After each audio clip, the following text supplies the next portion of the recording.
Innovation Insights Hangout series. We are today talking about innovation programs that scale. And we're very, very fortunate to have both Kewan Milroy from SAP and Courtney Wood from Tata Consultancy Services joining us today. They're repeat panelists. They have excellent content. We got rave reviews the last times they were here. So again, we thank them very much for joining our Innovation Insights Hangout series today. Innovation programs that scale. Let me do a little bit of housekeeping, and then I'll more formally introduce them, and we'll go ahead and get rolling. So first, I just want to make sure everybody does know you will get the record of this session after. And we also have polls that we'd love you to take that you'll see on your screen. And there is a Q&A section, so please be sure to submit any questions that you have for us. What we'll do is we'll do dialogue panel for about maybe 40 minutes, 45 minutes. And then what we'll do is we'll allow about 15 minutes for your questions at the end. And you'll note that there's a way that you can vote on which questions you want to make sure are answered. So please do take advantage of that, and we would very much welcome to hear from you. Okay? And so then also we have folks available in social, so you can submit your questions there or just engage in the dialogue. We're at Bright Idea, #innovation, #leadership. Again, we would love to have you engage with us. And today, let's go ahead and get rolling with our expert panelists. Kewan Milroy, Senior Director of Social Business Innovation for SAP Community Network. His views today are from his own experiences, but he manages the initiatives surrounding the community and bringing a social approach to how innovation innovates.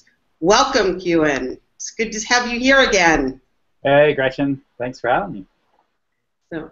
And then we also have Courtney Wood. She's Director of Innovation Management Services at Tata Consultancy Services. Courtney leads TCS's Innovation Management Services practice, which is focused on helping organizations master the discipline of innovation, leveraging the end-to-end IT-enabled business transformation capabilities of the larger Tata Consultancy Services organization. And Courtney, welcome again. Thank you for having me back. It's a pleasure. Yeah, we had a lot of great input from both of you, so I know it's going to be an exciting panel. And we've got our work cut out for us, sir. Anyone who doesn't know, I'm Gretchen Hoffman. I'm Vice President of Marketing at Bright Idea. Bright Idea is the best innovation software to accelerate your innovation efforts so you can start managing, measuring, and scaling your innovation program today.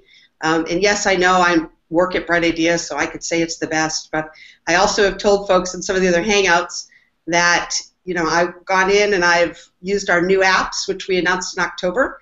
We have them for hackathon, design thinking, crowdsourcing, etc., 20% time, and I could actually go in and develop a challenge in less than 30 minutes. And, you know, in the past, it might take me half a day because I wasn't quite as skilled. So we really do have a lot more tools we've been developing for innovation leaders to be able to help accelerate innovation, whether you're just getting started or more mature programs. So again, thank you for joining. What we typically do as we start out is we have our panelists give one fun fact that you cannot Google about them, so you can feel you're on the inside track for joining. And so let's start with Courtney. And remember, Courtney's representing the customers that they work with as she's giving views of many, many companies that have innovation programs. Courtney. Thanks for that caveat, Gretchen.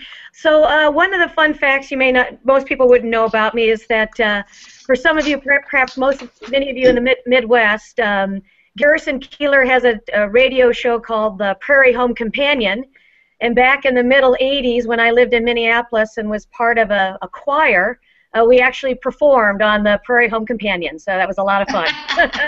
Well, I wish we had a video clip to show of that one, Courtney. Yeah, it was fun. All right, and Kewan, what's your fun fact for us today? Actually, I want to, not that I want to show you up on how long it took you to create a WebStorm, but I get this question a lot where people just, when we start to meet new teams, that they're just diving right into like, how long is it going to take to do it? How can you set it up? Like all these questions. And my record for starting a complete WebStorm branded for someone is 45 seconds. So, wow, wow. That's a bright idea. I just want to say, I mean, there's a little custom code in there, dynamic code, but we do that because it's actually how we scale for many reasons. Wow. So, yeah, it can be That's done. great. I'm going to use you as my example instead of myself. I was impressed with myself, if I might say that. So, so thank you. All right. And what's your fun fact, Kuhn? Oh, yeah. So there's this, I don't know if you guys know Far Side. I might be dating myself because he hasn't released comics for a long time. But there's this one little Far Side comic which shows Einstein playing basketball. And the caption is that what historians didn't know about Einstein was that he was actually a professional basketball player until he had an ankle injury, which diverted him into physics. And the reason I like that joke is that I actually started off in math and physics. And so this is like my kind of, from high school, what I always wanted to do. But then in second year, I talked to my physics professors, and I said, well, what are all your friends doing? And they said, well, some of them they're teaching, or they're doing postdoc work, which was described to me as being locked in a basement with very little light and being paid nothing, which wasn't appealing, or programming. So I said, so I took a programming course, and yeah, got a degree in computer science. The rest is history. There you Wow, go. well, we're very glad you're here, and that's pretty impressive. So, well, let's go ahead and get started on some of our questions. And again, please do submit your questions. We'll make sure that we allow time at the end to hear from you. So, Kewan, let's go ahead and start with you, the math and science whiz. What tips can you share that helped you get started on the path to scaling your innovation program? Okay, actually, I mean, before I dive into answer, I think I just want to give a bit of a background on our team and kind of how we started, just to give a bit of context, because we're a little unusual. So we started off with kind of one innovation management use case, which was the product enhancement, so taking customer ideas and then feeding them into the product teams. And we started bottoms up. We didn't start at the C-suite level. It didn't have the ear of the executives, which would have been nice, but didn't have that. And then we've actually expanded that. So we've actually scaled into contests and challenges, so doing public-facing challenges for our products and getting ideas around that. And then we've actually moved into internal. So we started doing, I think, the much more traditional innovation management approach, which is internal employee engagement contests. And now we see ourselves as a shared service organization, or team to the organization, to the company.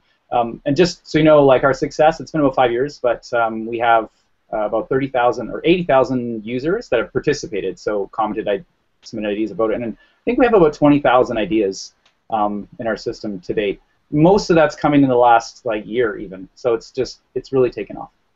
So just so you guys know where we're at and kind of where we've come. So what was it? The two tips. I think the two biggest things is kind of first I'll give some things to shape the thinking, and then I'll actually give you a list of some of the things we did. So the one is to think about the organization. I think it's really important to think, how is the organization scaling innovation? How is it thinking about it? How much is being done? Is it all disconnected?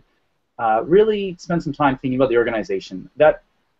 We started with one use case, and I'll get into why that's important. But that will become a very valuable, and I wish I had it much earlier on, is to really appreciating where the organization's at with kind of innovation and approaches to it. And the second is just scaling your operations. I mean, the first thing you'll find as soon as you run your first contest is that it's a lot of work, and it's a huge learning curve for, I would say, anyone. And even if you're an innovation management expert, I still think it's going to be a lot of work, and primarily because a lot of the variables and how you run a contest or a challenge are like your organization. So the culture, is there fear of failure, and other things. So those are kind of the two high-level elements. And then, so for us, just to give you a bit of background on what we did. So first of all, we started off with building some credibility. So you get your first customer, which in many cases will probably be yourself.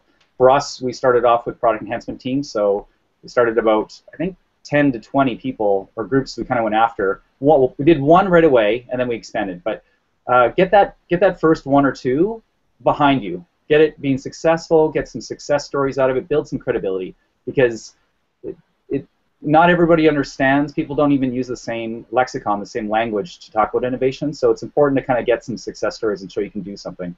Then the second right away is start putting yourself out of a job, which is basically the cost and effort to you to run an innovation program or run one challenge is very intensive. But your goal should be to train the stakeholders, the teams that you're supporting, to be able to do more and more of this, to get the right thinking about it, to think about the opportunities, and then also at the same time understand the operations, so they can actually start to do some of the administration of of changing the web storms and the challenges and the submission criteria and evaluation criteria. Moving on from that, definitely start to refine the process. We started getting canned templates, so we've got a pitch deck, a design deck, and an operations deck, and we kind of reuse those again and again and modify them for each challenge and opportunity. But definitely, you just send those to people, and it probably saves you 5 hours of conversations if they read it. A lot of people do. Then I'd say after that, we expanded our audience, so started going around to other groups, getting to know people in the organization who are thinking and talking about innovation. Just to kind of start to build that network. I mean, of course, you can do that earlier on, but I found for ourselves that, I mean, it was me actually in the beginning. I needed to understand a bit more of the language. And then hunting for opportunities, start to go find people that you could sell your service to. And then just to close on this, I'd say get 2 people as soon as possible, so probably in 6 months or a year, because it's just a lot of work to do with one person. And then once you get to do a lot more internal or kind of really like heavy challenges, we find a good ratio is like 1 to 5, so 1 person to about 5 contests. But I'll get more into that. Maybe I'll get a chance to talk a bit more about that later. I'll pass it on to Courtney for now. Yeah, no, thanks, Q, and I really like the notion of trying to put yourself out of business, if you will, or put yourself out of a job, because ultimately innovation is an enterprise-wide sport. It's a team sport.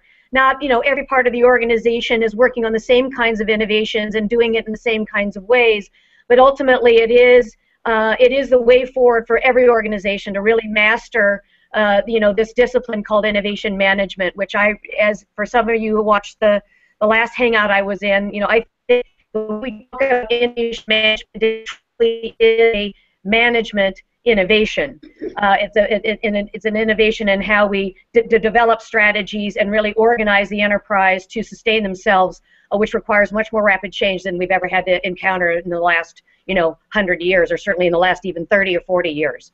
So, but to get to the question about tips sort of getting started, our clients, either they're coming to us because they want to know how to get started, or they've started, but they're just not achieving the sort of success that they're expecting. And so, and in that latter situation, a common hurdle that we see organizations trying to overcome is really having sort of a common purpose, a common direction, and mechanisms in place to reinforce what they're trying to achieve. And by that, what I mean is that there really isn't a broad level of commitment across the leadership in the enterprise, and nor is there the appropriate levels of funding available to to take things forward.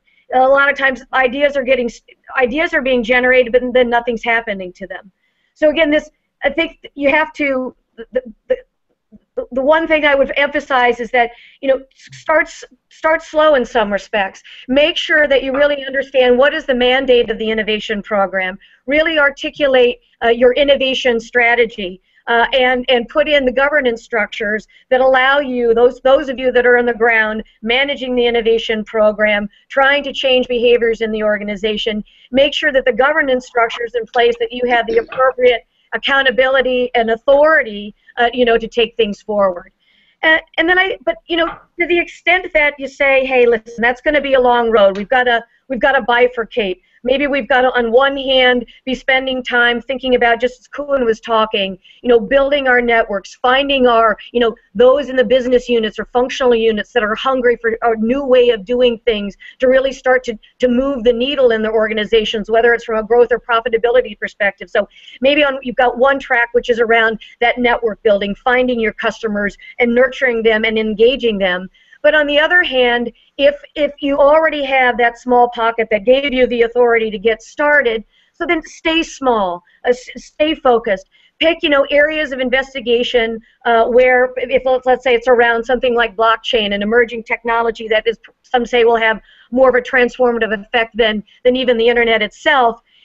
Pick that area which could have broad implications or broad impacts in multiple ways, whether it's across different business units or different functional units from a process perspective. So work with that leadership that is excited about you. Stay focused. Pick broad areas and identify multiple options that may ultimately be used to engage that network that you're building, if you will, on that other track. Yeah, that's a great point. We hear from a lot of our customers to really make sure they're looking to scale and how fast they scale, of really looking at that governance, the structures, make sure they know who has the authority, that they have the authority. It's all about the discipline of innovation as you look to scale. So, I mean, great points. The other thing that we have talked a little bit about is what are the signs that told you it's time to scale? And, I think you both have already answered that to some degree with what you talked about, but maybe pick two just to net this out for folks, or maybe there's two signs that you could say of this is what made you know it was time to scale, and then how fast can you scale? So Courtney. Sure. So I think one of the signs for scale is that I'm going to go backward a little bit. First, along with this notion of understanding what your innovation strategy is. What are your goals? What are the guardrails within which you're operating? That is, where are the areas in which you're exploring and ideating, experimenting? You should have then a balanced scorecard, or an enterprise-wide sort of innovation scoreboard with a few critical measures of that matter.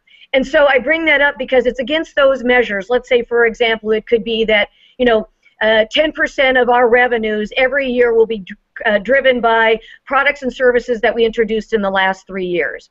So you have those measures. So how do you know you scale? As you start to see that you're making progress against those measures that matter, and perhaps equally as important, if not more important, you understand what contributed to hitting those success factors, that you understand what are the models, what are the techniques, what are the tools, what are the kinds of people that are using, that are working.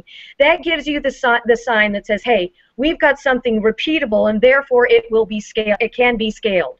So I think it's all looking at what is it that you're trying to accomplish. Are you starting to see that happening, knowing what you're doing, and then repeat and repeat and repeat. No, that's a great point. I mean, and Kewan, what about you in terms of the signs that you're seeing? Maybe pick just a couple. Well, first, I mean, everything Courtney's saying is gold, and I wish I had heard all this before I started, or maybe I don't want to say before I started because I probably would have just glazed over while you were talking. I mean, yeah, I kind of need to immerse yourself and just saturate yourself in innovation and all the different concepts and all the different levers and things that are important to it. And just be overwhelmed, and then let it digest for a bit, and then talk to someone who's going to say, this, I mean, just as Courtney said, everything you said was just golden. I mean, just those are the important things, and this is the steps that you should start to look at. And I think that insight will just serve you invaluably, depending on how much you choose to follow it or not, or which ones or how much it influences which areas you choose into. I think that's helpful. I didn't really start with that approach in the beginning. We much more started off solving a specific problem. And that's we became saturated. So we kind of solved our original use case, which was the product enhancements. I mean, we were running over 100 challenges at a time with one person. And the way we got there was painful, a lot more IT issues, actually, before we went to a cloud vendor, bright idea. And so that was the biggest barrier for us, a lot of that. But once we kind of nailed that one down, we're kind of, I mean, honestly, I was a bit bored. We'd solved the mastering of the operations. We knew how to run these and sell them and get them to other teams. But, I mean, arguably there were still things in the science that we could do, better engagement with customers and how we could actually get more innovative ideas. But that one was done. So we actually, once kind of created some free time, started to step back and look at things a bit more like with an open eye at the organization. And that's what we started to do. You know, what are the weaknesses and the opportunities? What's the products and what's the business processes? So the signs were actually kind of getting that identity, or not the identity, the evaluation of the organization, and starting to see that there's some huge gaps at the organization in terms of innovation. You know, one, for example, this is kind of an interesting thing, was when I first started, I was told, walk the hall, when you have an idea, walk the hall and find 10 other teams that are doing the same thing. And that speaks to the ability to just have a very innovative organization, in the sense that people can just start something up and start working on it. But at the same time, you realize that it's pretty disconnected. Like, how are these being centralized? How are these groups connecting? You know, why are they separate? Is there silos going on? And so I think understanding that about your organization, it will help you decide where's the next place that you should scale. And that's kind of telling you that, you know, finish what you're working on and start looking at these other problems, these other bigger problems that are going to have much more influence on the organization as a whole. I think the approach for us was much more agile in the sense of, as opposed to just here's the plan and let's work it out. It's kind of really discovering, sniffing around, talking to people, because a lot of it's also getting buy-in. I mean, you know, I don't have a 30-person team, so my team is whoever I can convince to change and to set up a program. So it's really kind of testing with different teams and also figuring out what innovation that they're interested in, they're ready to have, what discussion they're ready to have.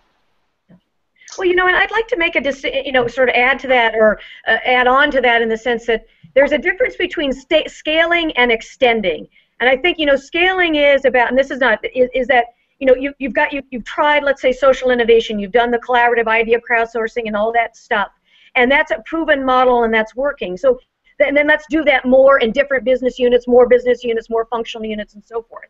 And then there's the notion of extending. What new sort of techniques and tools can we add now that we've mastered, you know, social innovation or crowdsourcing and so forth? Should we be adding hackathons? Should we be building out an incubator? Should we be, you know, extending into a sort of an open innovation network? So I think in this scaling, let's think about scaling and extending. But I mean, you touched on a number of those things, Kewan. But yeah, thanks.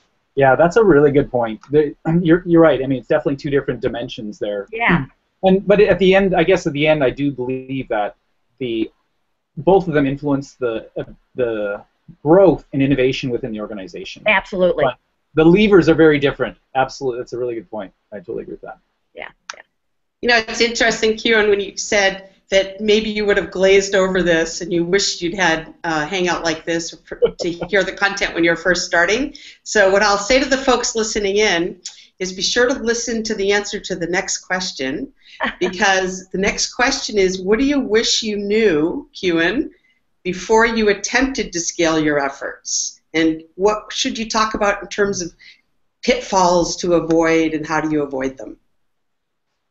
Yeah, I think we're going to have a lot of themes come up here again, but really understanding the key levers for, you know, successful company-wide innovation program, and really thinking about getting out of, you know, oh, we want to run a InnoJam in our group or something, or we want to get some more ideas for a product. Like really stepping back, if you want to create a, you know, a shared service team, really stepping back and looking at the, you know, what are the like what's the culture of your organization? What are the process and the organization itself, like how it's structured? Where are they at today, and what do you do to move those levers to make the company more innovative? That I would have really liked to know ahead of time. You know, what do we do to solve those? I think, well, one, we figured out along the way, and actually helped the bright idea, definitely contributed. I think some other things is when you start to go down, I mean, this is where the devil's in the details. When you start to go down and implementing that stuff, we came across a few things. Definitely old legacy innovation processes and beliefs. Innovation right now is, I mean, even the stuff we're talking about right now, it's high level enough that I think it will continue to be applicable, but I don't think it's bold enough. I think there's greater problems that we need to be talking about here that companies just literally need a slap across the face. Well, do it to yourself, not to your coworkers. But yeah, so I think there's some things that are teasers to that, like definitely old legacy innovation process and beliefs, you know, fiefdom silos, resource hoarding, like that's so gone. I mean, this is the future of connectiveness and having groups come together and work together and solve a problem and disperse. So watch out for the silos. Using your old school existing business model to validate new ideas. It's not the same conversation. And a lot of people are like, I'm the best person, I've had all these successes, and I've grown this business, and I know. But innovation is different than that. And, you know, old techniques work for a while. And then I think the other one, culture one, is fear of failure. Watch out for that one as kind of a barrier. For solutions, kind of to those and a little more related, of the greater thing, definitely higher exec support. I have a lot more respect for that, and I continue to push for higher engagement. We still don't report to the CEO. as a shared service team, but that's definitely, we started to go into departments. So for marketing, we're running innovation, and we went right to the CMO for that, and it is way better, way better. So definitely have that conversation, even if you get moved down a few places on who you end up working with, at least you have that connection. Definitely create a new innovation process and be bold, using new techniques. Make sure you have diversity, different cultures, different people. Throw in stuff like business model canvases, and be agile with your processes too. Failing is okay, even in the innovation process, and definitely for ideas, it's encouraged. It's kind of how you come along. Teach employees and coaches. So, one big thing that we found, especially the culture, is that how do you say someone like, oh, stop using the word, start using the word fail. It's okay to fail. We have some cultures in our company that is, you're just not taught that. Like literally in school at a young age, they are taught that they don't fail. Like if someone was to run into you in the mall or the shopping store with their shopping cart, and to you would be an accident, let's say, they might not ever admit that. Just a complete mindset shift. So just be aware of definitely the diversity in your organization. And so that's where things like teaching employees how to come up with ideas, and then how to refine those ideas and validate it with customers and fill out a business model canvas. Those are techniques to kind of help deal with models that actually have a lot of failure in them, but it's structured and it's comfortable and fun to work with, but it achieves the same goal. And then I think the final thing is just make the process repeatable. Really push to have an innovation process that continues on and continues to grow and be agile, just not a one-trick pony.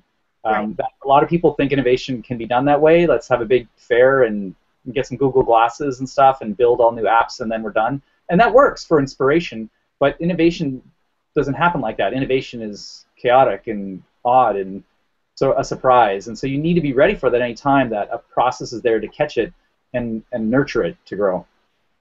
Yeah. Yep, no, really good point. We've talked a fair amount about things to, watch out for, and, how when it's time to scale. Are there any other challenges that haven't been mentioned that, you want to raise, and how would you overcome them? Because I think we've talked a little bit about them, but, I don't know if there's any, just if you think about the top one or two main challenges that were almost insurmountable, but you took care of and moved forward. Well, if I may, one of the problems, and Kewan has talked about it. One of the problems, if you will, that persists over these last couple of decades is really about culture. Whether you're talking about an innovation program or a transformation program or whatever, culture is going to be your #1 driver of success. That is an aligned culture, and the absence of it is going to be the #1 driver of failure. And at the end of the day, certainly there are going to be those organizations where it's been a bottoms up. There's been a groundswell from the bottoms up, and the leadership ultimately understood it and embraced it, and it became an enterprise way of thinking. But more often than not, particularly in large enterprises, it's going to be a top-down kind of exercise. And the first thing, in order to shift the culture, again, it's going to sound like a broken record, but is to get that executive alignment. And how do you do that? You really have to understand that innovation is ultimately about, again, to borrow from Professor Rita McGrath at Columbia, innovation is about innovation management is about generating a continuous pipeline of advantages. And there are two components to your business. You've got the sort of the running the business, that's the keeping the lights on, that's all about optimization, it's all about incremental derivative improvement, and then there's about changing in the business. And unfortunately, what makes it fortunately exciting, so much dynamic change, we can no longer rest on our laurels as long as we used to. We have to be generating these more breakthrough, and some of those being disruptive types of innovations, as well as the incremental and the derivative. And so you need to start with understanding. I think it's really about engaging the executive suite, having them have a full appreciation of all the changes that are going on around the world, and not just from a technological perspective, but there is certainly technology, because then that has impacts on the socioeconomic trends and so on and so forth. But have a real understanding that the world is not going to be the same. We may not be able to predict exactly where it's going to be, but innovation management is all about rehearsing for the future, imagining all those different future possibilities, all those future scenarios, and being able to practice, if you will, by creating options, strategic options, or innovative ideas, and experimenting so that when you do get the markers that some of these scenarios that you're imagining are actually starting to happen, you've got something ready and able to kick into gear.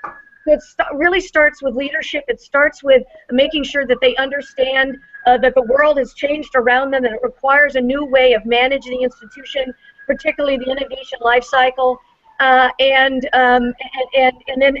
being able to define what it is that we're really trying to achieve through this process called innovation, which will look and feel differently depending on which part of the business you're in. That's a great point. I love your line, Courtney, on innovation management is a rehearsal for the future. Because, yeah. I mean, that's really it's a great way to think about it.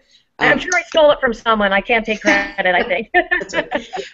Just for anyone who's just joined, I just want to make sure that folks are aware we're participating in innovation programs that scale. We have Kewan from SAP and Courtney from Tata Consultancy Services, who are engaging in the conversation with us. And if anyone would like to submit any questions, please be sure to submit them. You can see them in the panel, or you can submit them through Twitter @BrightIdea. We're using hashtags innovation and hashtag leadership. And please, we invite you to engage in the conversation with us.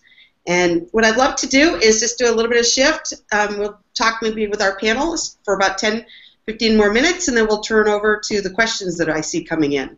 All right?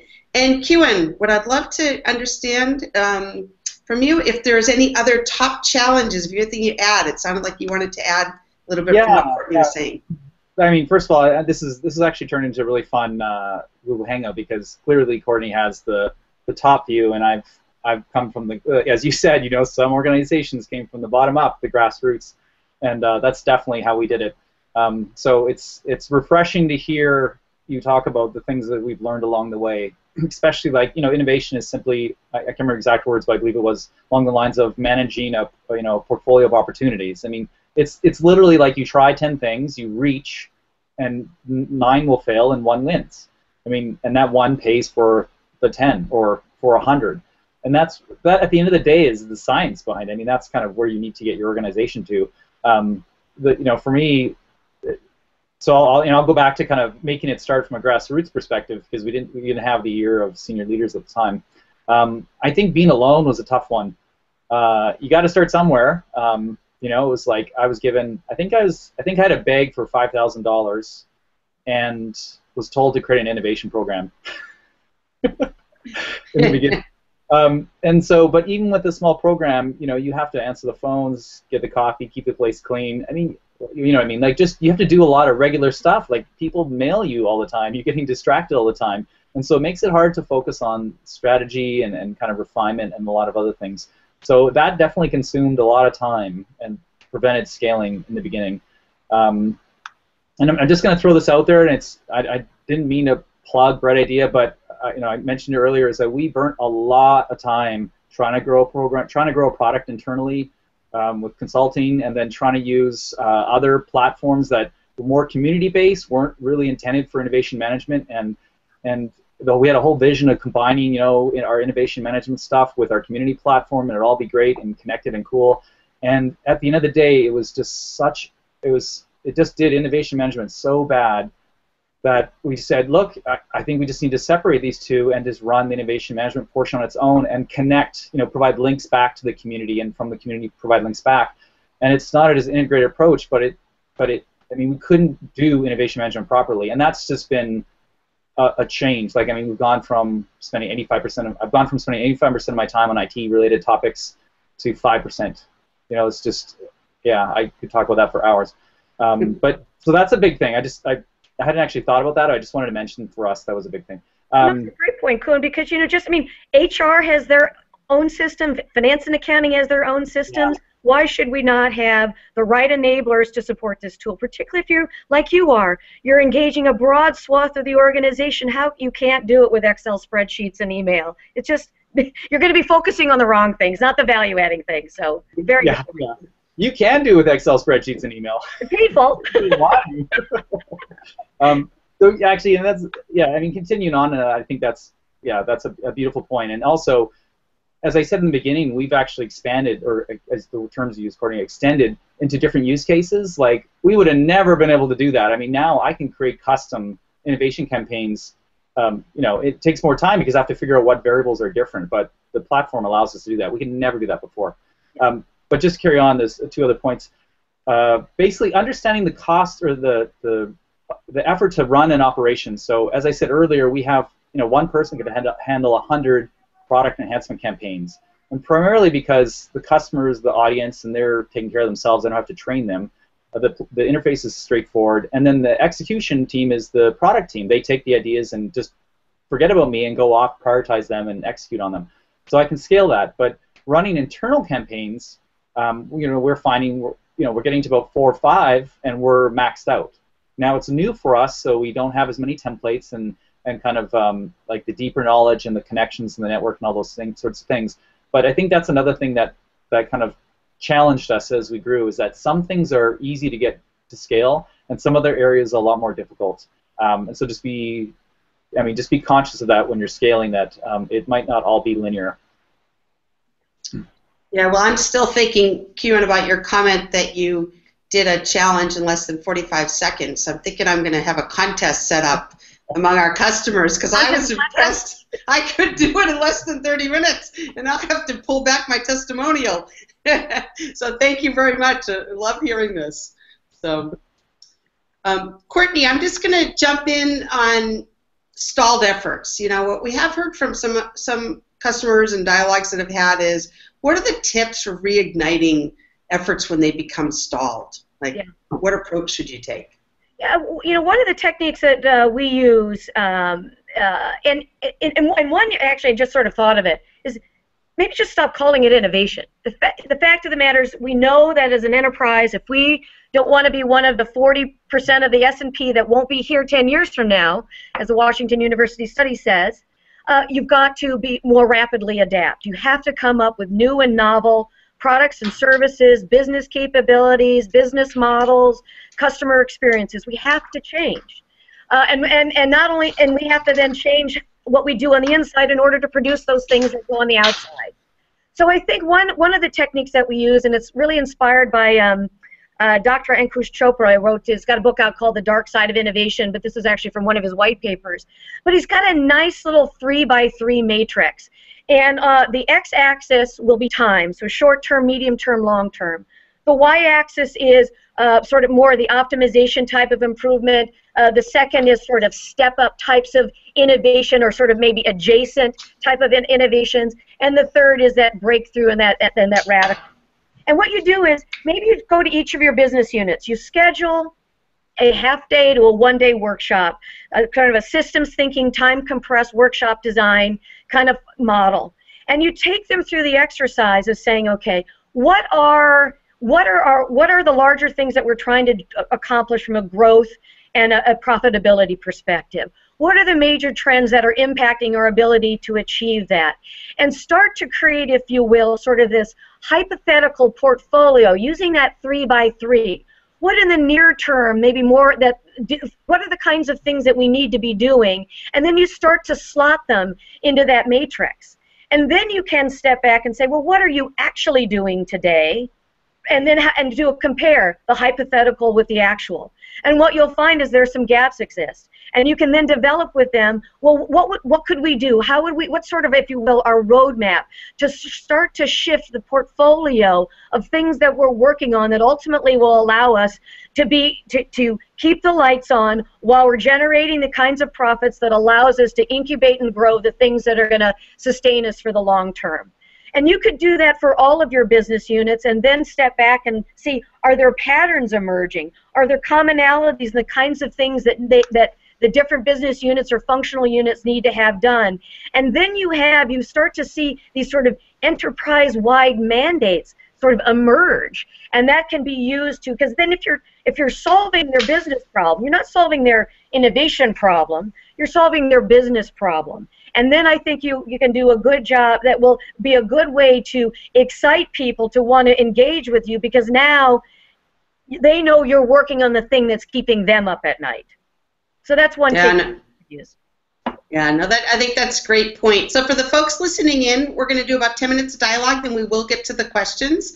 One thing that I'd love to ask you, Kewan, just jumping over here, is when you're thinking about the dangers of attempting to scale too quickly, what do you think about, and what do you do if that starts to happen? Actually, Gretchen, can I jump back to Courtney's comment? Why, certainly. If that's good, yeah, because it kind of inspired me to think about something. Is that so? There's the, I've done a lot of bottom-up stuff, and there's two kind of things I see in innovation, two kind of elements. One is the top-down approach. You have the meeting with senior leaders and business leaders and that sort of thing, and everything, everything about the strategy, the culture, and all that's the right discussion to have, and kind of where we're going to be in 10 years and all that stuff. But on the other side, there's this need I see in the organization, which is the, like the salespeople, we're talking to the customers, the support people, all these people have all these ideas, and maybe they don't have the right context for thinking about them. But I mean, they're smart people. They read the newspaper, they know economics and what's going on with the world, and being aware of things. And I have this itch, like I see this missed opportunity in organization to kind of reverse the way we think about where ideas come from, and really get those employees and just the whole network inside your organization to start being the leaders of those things, the leaders of those strategies, how we could change, how we could be different. And I'm curious on what your perspective on that is, as well as if you have any customers who are really trying to solve that, like how do we kind of flip the tree over, instead of having like the employees be the trunk, the operations, and the management being the tree and the fruit, I guess, is how do you flip that so the management is the trunk and everyone, the employees are all the branches and that sort of thing. Like they're the ones who are growing the tree and producing the fruit. No, I absolutely love where you're going with this, Q. And in fact, there's the notion of the servant leader, that the role of the leadership of executives is to serve the enterprise, ultimately fulfill the goals, right? So I like that a good deal, and I think you're absolutely right. I mean, you can't possibly begin to articulate an appropriate strategy or strategy first taking an outside-in look. You need to understand what's going on with your customers, right? And an easy way to start gaining access is to tap your customer service representatives and so forth. So whether you're using social listening platforms to listen to your customers, or employee listening platforms, I mean, you could just the social collaboration networks, or you could orchestrate workshops like we were discussing earlier. But absolutely tap the insights of the people that are on the edges, that are interfacing with the outside world, whether it's your customers, your supply chain partners, and so forth. Your supply chain partners may also be a great source of insight as to what you need to be changing in terms of your product service mix or your capabilities to enhance customer experience, or if you're working on the profitability equation. So I think you're absolutely right. It is, as I say, innovation is an enterprise-wide sport. Everybody has a role to play. They're not all different, but I think we don't leverage enough the people's perspectives on the edges, interfacing with customers and so on, to really generate the kinds of insights, right, that will spur the ideation process. So you're onto it, my friend. And no one need to teach you anything. That's great. We struggle with that. We struggle with how to include that in the innovation program. Absolutely. Yeah. I like the innovation is an enterprise-wide sport. I think that's important for everybody to remember. So very much so. So let's jump into a couple more questions here. Q, and I think I'm going to go back to the question that I had started to ask before, which was really, what are the dangers of attempting to scale too quickly, and what do you do if that happens? Yeah, and this is, I don't know if I have a great answer for this one. I mean, not to discredit myself off the front, but I don't know if we've scaled too quickly. I honestly feel, I've thought I've been bold most of my life, but now I'm actually starting to feel that I'm not bold enough, because I feel there's not enough change. And I like to think of Jack Welch when, after taking GE from $5 billion to $350 billion, what was the number one thing he would have done better? And he said, change faster. it's like, so I don't know if there's any dangers. I mean, I think maybe we've reached too far in the sense of what we'd hope we could achieve in some of the innovation programs. in the sense of like the outputs. So sometimes we get the groups going, we get the ideas coming in, we get the evaluation, but then we have a group of evaluators that are maybe too old school, and some of the kind of the ideas that might have been a little bad, that potentially could have been very disruptive, may have been overlooked. And so I think for us it comes down to, when you're growing those programs and scaling them, is all those elements to make them successful have to be in place, from like the right submission criteria, the right problem statement, the right evaluators, and I mean, maybe it sounds simple, but it's like sometimes those things you don't know until you run the first one through that group of people. Exactly. That's the problem with innovation, is 90% of what really matters you don't know until you run one. Like, you don't know how if you have just a bunch of employees that will not, they're like, I have no ideas, or I don't want to share, or I'm too busy, or I'm not compensated on this, or they're just like, oh my, I just love to share my thoughts. So it's hard to kind of get that information up front. So I don't know if I'd say, I just set the expectation. So my reaction, my solution, that would be set the expectation with the group that you're working with, that if you're reaching out into their group and you're going to get some results, that one, don't look for ROI right away, and even if they push and push and push you to have it, just set that this first time round, let's kind of do a prototype and audit it. And then the second one, well, we'll definitely get some ideas out of this, but the second one is where we'll really start to look at the results and the effort we put in and the results we got out. Yep. Build, test, learn. Right? You got it. No, in fact, when I was thinking about this question, I was likening sort of innovation programs. They're startups themselves, right? And we know from Eric Ries, the Lean Startup, the purpose of a startup is to create a viable business. So if we put on that hat as leaders of the innovation program, our job is to build, if you will, sort of the right operating model, the right strategy and governance structures and operating model that engages the enterprise to generate, the right kinds of, innovations at the right time in the right way. The build, test, learn, and that's why I think in the early days when you're staffing up your innovation team, you want to have some good generalists, and particularly people that can, sort of deal with the ambiguity, that they can wear multiple hats, they can flex and they can contract, and and adapt as it, what it's really going to be starts to emerge, just as a startup. So I think your experience is valuable for everyone to hear, Kuan. I mean, you've lived it. Yeah. Yeah. Hey, so I want to get into, I'm looking at some of the questions people are submitting, and there's various questions that have come in through Twitter and here on Teams. So I'm going to ask a couple questions, and Courtney and Kewan, if you guys can jump in based on your experience. So merging this a little bit, there is a question that says, how do you support innovation teams when they're geographically dispersed? That's come in, and also, who do you need on your team when you're attempting to scale? So maybe the best thing to do would be to just build a profile a little bit on what's an ideal team or a great team to have as you're looking to scale, and address geography if they're geographically dispersed. And just to clarify, was the innovation team geographically dispersed, or was the submitters? Right now, the question is, how do you support integration teams when they're geographically dispersed? Okay. Right. Yeah, I can speak Sure. to that. So that's based our whole life. I mean, I work for SAP, 78,000 people in 160 countries. So yeah, I go into the office because I hired an employee. But other than that, I'd never go into the office because all my conversations are online. I'm not sure if I really see huge problems for that. It could just be that we're so good at dealing with teams in disconnected places, just across the world. I mean, you definitely have work schedules. You have to do early calls and that sort of thing. But what we found is that we ran actually a recent contest, and it was kind of not really an idea crowdsourcing, it was more kind of a VC style, kind of creating an innovator.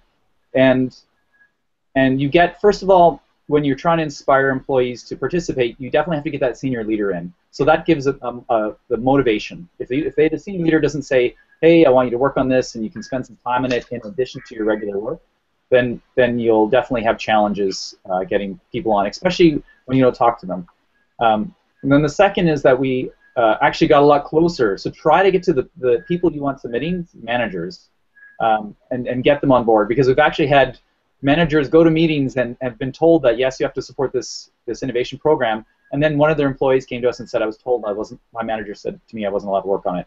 So definitely make sure they're on board and any concerns they have that they can support. And then finally, get local champions. And there's a term for this, but multipliers. Yeah, that's the term we like to use, is multipliers. Is that when you run a challenge and you run a contest and you're working with the submitters and the audience, is you need, each region has different things. Like in Germany, a lot of colleagues will only work on things that if they're talked to about from other German colleagues. So forget email and forget like sessions and stuff like that. They have to be, I mean, other, not just German colleagues, but colleagues living in Germany. And then in some places in Africa that they only respond via email. So it's like physical events aren't that productive there versus some email from their friends, from their colleagues. So when you start to connect with them, you need to look at can you get a contact in Africa and of course different countries will have their different cultures there too. And in Germany, can you get someone on board and just virtually bring them in from your team? I mean, if you have an integration team, that usually means that there's some manager or VP up somewhere who's the boss who can say, well, I assigned this person in Germany and this person in Africa and to manage local innovation sessions. And then just run like a 90-minute session where people get to brainstorm, or like a mini design thinking thing, or just kind of share the topic. It doesn't have to be too sophisticated, but just something that kind of snaps them out of their day-to-day thing, gets them aware of the problem statements, gets them coming up with ideas and sharing them with other people and building that excitement, and get that kind of local cohesion happening. And then, of course, the platform is the central place where they can submit ideas and start to go through the process. But by that time, you've already got them bought in. We kind of did this whole approach recently, and it was highly effective. Oh, that's great input. So we have about 8 minutes left. So what I'm going to do, Courtney and Kewan, is I want to be respectful of people's time. I'm interweaving the questions people have submitted with some of the things we talked about. And if you guys have some key points you want to add, feel free. Otherwise, we may do one person answering questions. We can give at least the folks some input on what they're submitting. So I'm going to jump to another question that was submitted, and it's got a couple votes here. For the people just starting out, do we need to think about scaling at the start of our planning, or can we wait to discuss until our program is more mature? So I don't know, Courtney, would you like to take that from when you think about some of the different clients you work with? Yeah, and I'll definitely. I mean, I think you want to think big in the sense that you do, want to start with the end in mind. I mean, and granted, over time, the end in mind may change. But I think you do want to think largely, like, ultimately, where might we want to take this? What is the role of the innovation program? And inside that larger possibility, so it's that think big, start small, and learn fast. And then so within that larger idea, understanding holistically what are the things that we need to have in place from an integrated perspective, so this is a high-performing innovation engine, then say, what is the first small step that we could take to build towards that, larger end state? But yeah, no, I mean, so yes, you're not directly going to be thinking about scaling in the early days, but you want to definitely start with a point of view about what are you trying to drive for, so that you know that every building block or every step that you take gets you closer to that end goal. Yep, I support that. Yeah. The other question that came in that I want to get to is, what are some of the innovation program metrics measured to gauge success and to scale? And Courtney, since I have you up here, maybe you can list a couple, and Q and I may have you jump in there too. Yeah. Well, so first of all, I would always take sort of a balanced scorecard approach. So there you have measures that might be sort of in that strategic fit category, and then there's financial impact. And then there's sort of the process metrics, so things that are going to show whether or not your innovation engine is working the way that you want it to do, in terms of that's how many people are involved, I mean, how many people submitted ideas, or how many people have actually participated in ideas that ultimately made it from ideation to execution.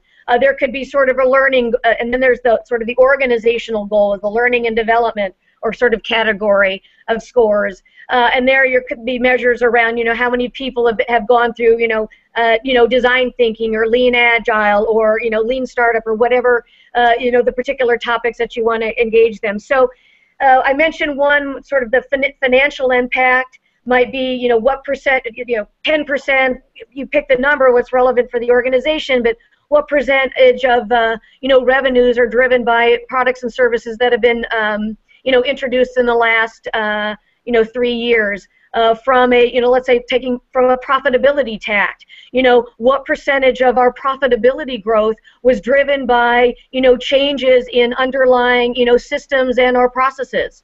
So there are, again, depending on what you're trying to achieve, focus first on that, then take a balanced scorecard approach, and identify both leading and lagging types of indicators.